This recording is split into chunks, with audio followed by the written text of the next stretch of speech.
How many of you believe that? And here's the thing. That song, I used to think was about peace on earth. I don't think it is. I don't know that peace, earthly peace right now, is possible in this particular moment. I don't think there's some magic salve that's going to come along and heal the world. But peace is possible because it's an internal journey. And what I'd like to talk about this morning is your peace of mind within a divided country. Because that's the peace of mind that I got a handful of last night. I mean, a mouthful of last night from people in Palm Springs. And I know most of you are watching today, too. And I really appreciated the conversation. This is not a spiritual center that shies away from what you're going through. Our philosophy is not a philosophy that's supposed to create a Stepford wife mentality where we all walk around saying it's all good, it's all God, everything's perfect, because it's not. The world is not perfect. What we see in the world is not perfect. You know, this divided country is very stressful for a lot of people. My husband, one of them, who's very stressed out over what's going on. And what's interesting is, so Kevin's doing the Obama musical, and it went to Philadelphia. Well, Philadelphia is my hometown, obviously. And so my family, I was like, okay, so my family is very equally divided between Republicans and Democrats. And I'm aware of that. And I have great respect for everybody's decision, everybody's choice, when I really quantize it and go to the bottom of what it's all about. And so I made a choice to invite the Democrats to the Obama musical. And I sent an email out to them, and then I was like, that was stupid. I need to invite all of them. So I did. So I called my older brother, Tommy, who's the oldest son, who is a very, very, very devout Republican. And I said, hey, I know your son is coming to see the show, and I want to invite you to come see 44. He says, oh, great, oh my God, you're in town, that's great. He said, what's it about? I said, well, it's 44, so it's about our 44th president. And he was like, oh, it's about Obama. I said, yeah, it's about Obama. He goes, oh, I'd love to. I was like, great. I said, it's not really partisan. We laugh at everybody, which is really important. And he said, okay, great. And then my nephew had called me, his son had called me and said, you need to ask my father, I don't know if I told you guys this, that he did a commercial for Bob Casey, the Democrat running for Senate. And my nephew was like, you need to ask my dad if he knows he's a Democrat. I think he did the commercial, he doesn't know he's a Democrat. And I was like, okay, I will. So I said to my older brother, I said, Tom, I understand you did a commercial for Bob Casey. He goes, yeah, he's great. We need him to stay in the Senate. I was like, okay, Tom, are you aware that Bob Casey is a Democrat? And there was this pause, to which he said, you people. And I said, what? He said, you all put me in a box. He said, yes, I'm a Republican, but I like Bob Casey, so I'm going to vote for Bob Casey. He said, that's just the way it goes. He said, you all put me in a box. He said, my son, I mean, let's not get on your son. I said, but yeah, I get it. And then Tommy came to see the show, loved it, and was just... So I also invite my nephew. Remember Daniel, my nephew with the long hair that used to play? Yeah, he's in Philly now with his family. So, of course, I invited Daniel. And he said, you know what? My mom really wants to come. I said, all right, let's have your mom come. I said, but, you know, if you ask your mom, you're going to have to ask your dad, which his father's very, very Republican. And Daniel was like, okay. So he asked his dad. And so Danny came, loved the show. And this is the moment I really wanted to bring up. So I showed him the picture of he's my first cousin. He's my mother's sister's son. So we both grew up in that house that's disappeared. So I showed him the picture of the house gone, and he was like, oh, our whole life. I said, we're both very dramatic. he said, our whole life has been torn down. I said, or has it been deconstructed to build it back up? I said, much like you and I. I said, you know, we're on opposite sides of this upcoming election, as is our country on opposite sides. And he started telling me how he feels, and I totally understood it. And then I started telling him I feel, and he totally understood it. And I said, you know what's really funny? You're not there and I'm here. We're here. We just have different choices. And I got it.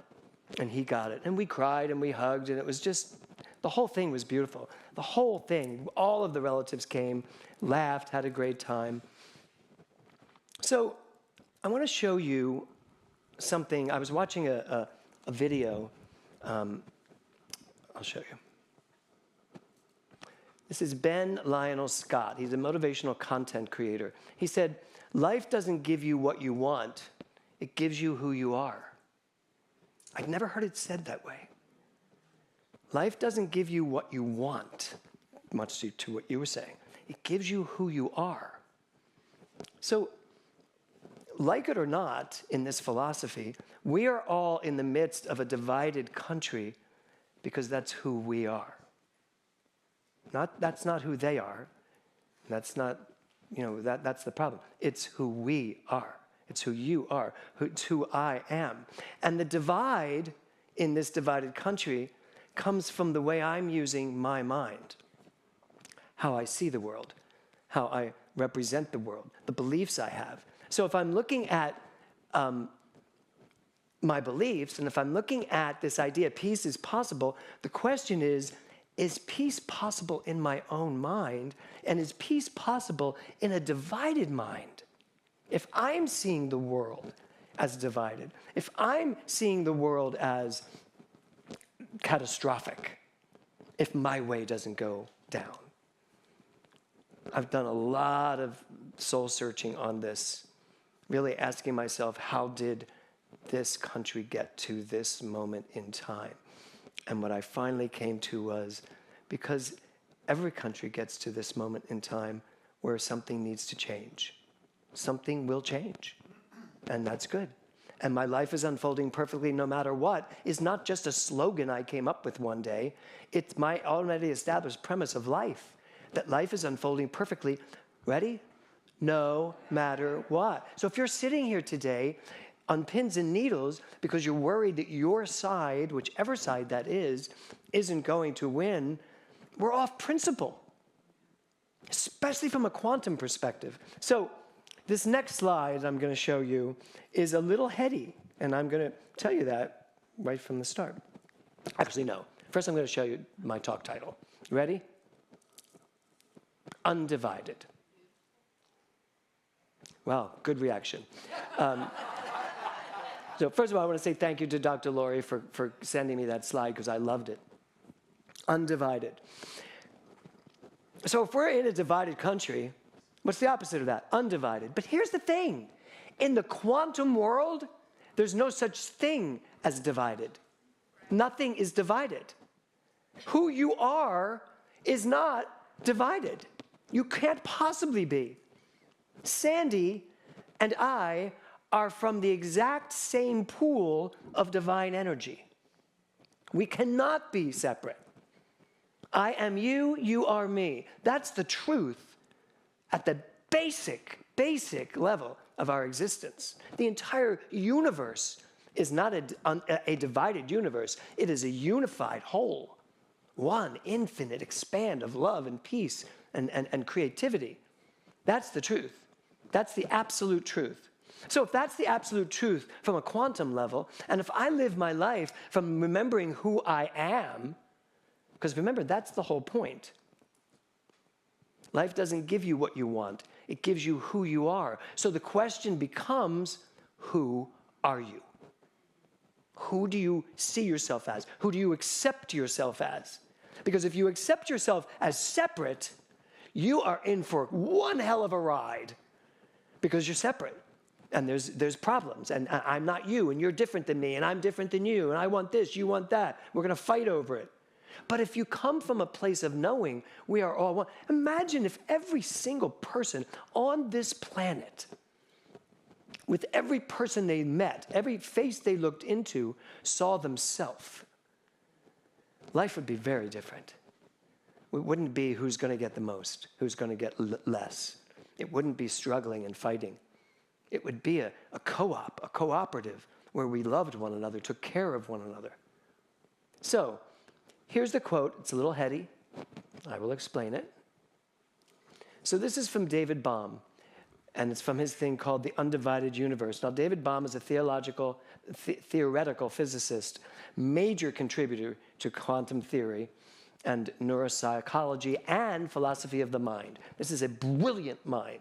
So here's what he said. I'm sure you already read it already. The notion of a separate organism is clearly an abstraction. Just imagine you as this organism. The notion of a separate organism is clearly an abstraction, as is also its boundary.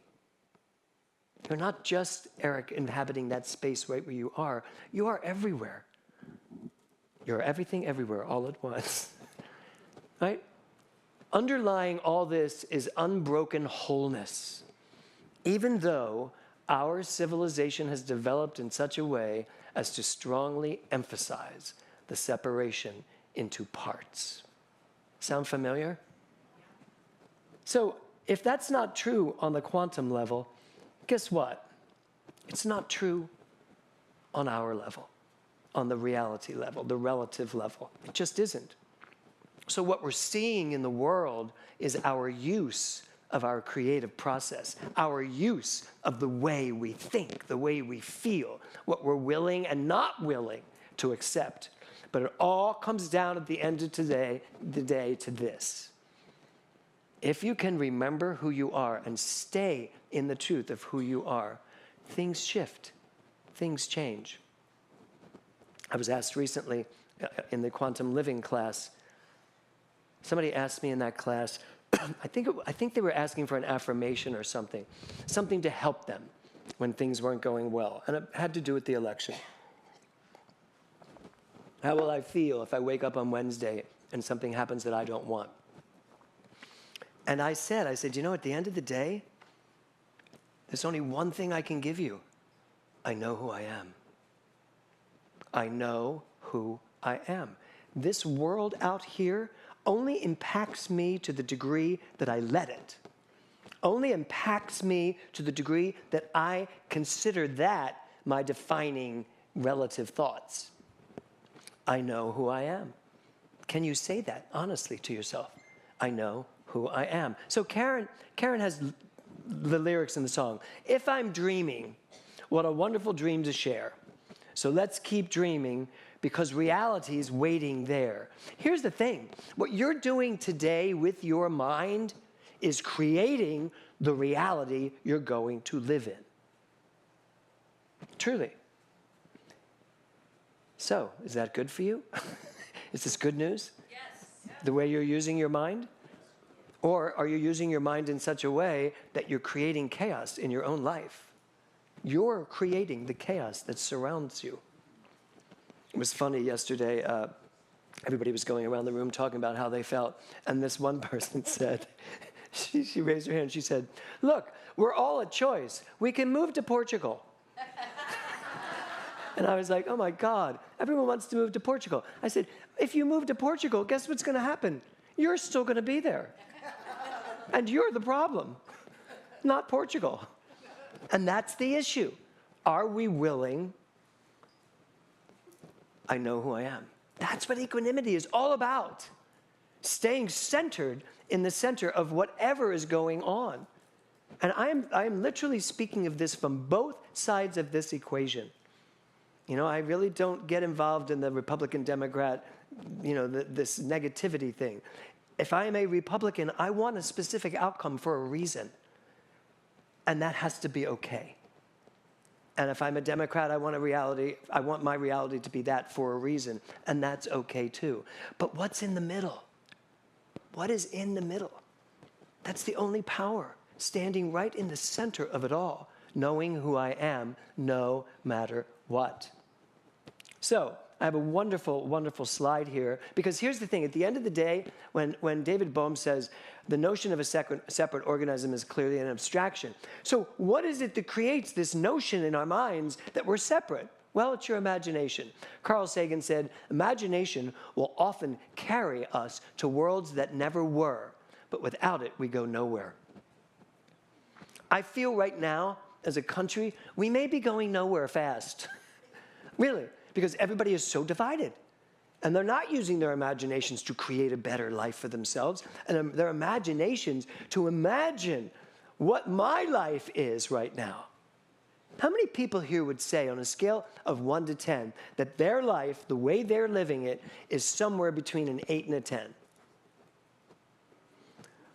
Okay? Karen, yours is definitely, yeah. A 5 to a 10. How many thinks their life is below a 5? Good, excellent. So it's your life. You get to imagine it any way you want. We have to stop letting this out here dictate how we are reacting to our lives. Because I'm reacting to who I am more than anything else. So that's the imagination. And then this slide, this next quote, I think really says it all. Only two things are infinite, the universe and human stupidity. And I'm not sure about the former.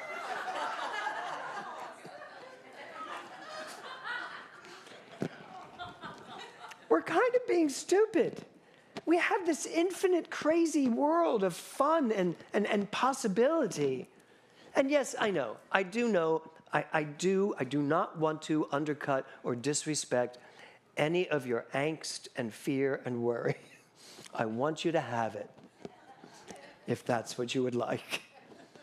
But I'm here to say that underneath it all is an absolute certainty of a unified whole. And what we do as humans is not going to change that.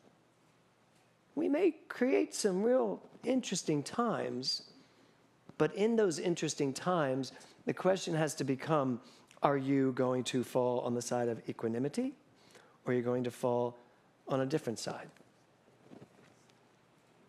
Oprah Winfrey said, that whisper you keep hearing is the universe trying to get your attention.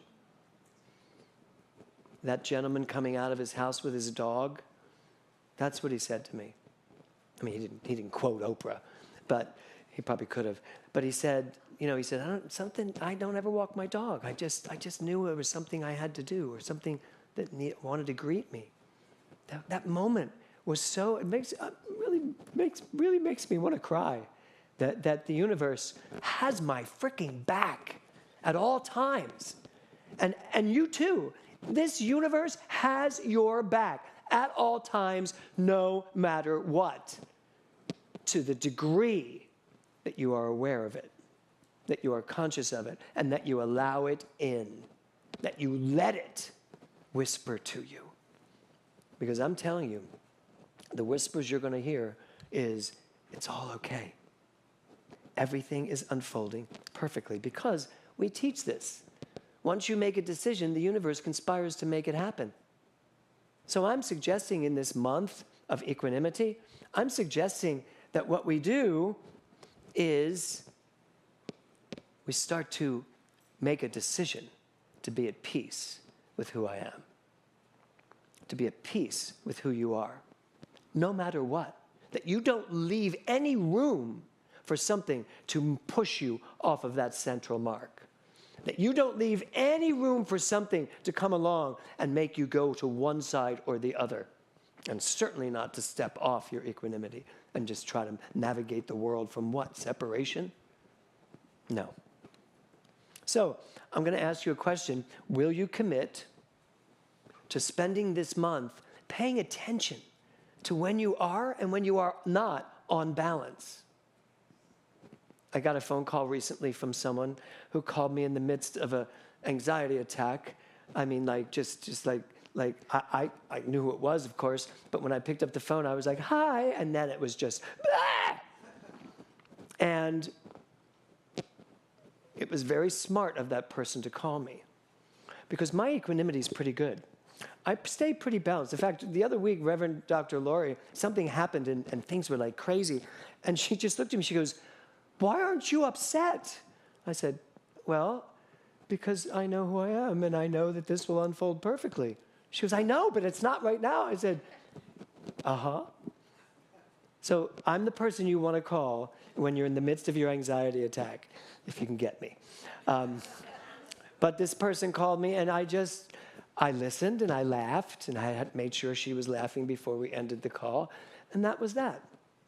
So I'm asking you to commit this month, to really spend the month paying attention. When are you on balance? When are you off balance? And if the only time you are balanced and in your equanimity, the consciousness of wholeness, is when you're meditating, well, good luck, because you can't really meditate 9 to 5. Well, you could, I guess. I guess you could become a Hindu monk and move to Portugal. There you go. But can you do it walking through Times Square? Can you do it on Tuesday night as you're watching the election results, regardless of where they land? That's the question. That's going to be the real test. And for some people, maybe not. I mean, there are people that are basically like, it's going to be whatever it's going to be. Great, que sera, sera. But it's not what I'm experiencing all around me and from the people that I love. So, commitment. You make a decision. You make a decision to be at peace. You make a decision to stand in your equanimity. And you make a decision to pay attention when you're not on it. That's the big thing. When you go off. How many of you have gone off in the last few weeks? Every hand should go up. No, I'm kidding. No, but even in your mind, maybe just your mind, you've gone off, right? So, are you willing this month? There's a reason why this theme came along. Are you willing this month to really catch yourself and ask the question? Because here's the thing. If you're off balance, if something is really bugging you, there was a woman yesterday and she said, I was talking to my best friend and we're on different sides of the political spectrum and I just felt all this rage coming up from inside of me. I said, okay. She was like, how am I supposed to do, how do I find equanimity in the middle of my rage? I said, well, let it out, hopefully not at her, and back it up. Back it up. This is Gladys Knight said to the Pips, back up. Okay. And when you back it up, find out what belief is causing you this. There's a belief. There's an already established premise that maybe the world's a dangerous place. How many of you have a belief that sometimes things don't go my way? Most people have that. Sometimes things don't go my way. Do you know, I do not have that belief anymore. Things go my way all the time, no matter what. Now, you may say, that's a little la-la landy of you, you know. Oh, yeah, this all fell apart. That's exactly how it should be. No, that's not how I approach it. I still have feelings, but I know there's a depth to my knowing that says my life is unfolding perfectly no matter what. I do not leave room for things not working out for me. Do you? That's what you're going to ask yourself, Lisa. I saw that head tilt. You were like, That's the job. You all in for it this month? Yeah. Really doing the work and asking yourself, I'm off. Why am I off? What do I believe that has me off? And then once you get those beliefs, once you find out what it is that's doing this,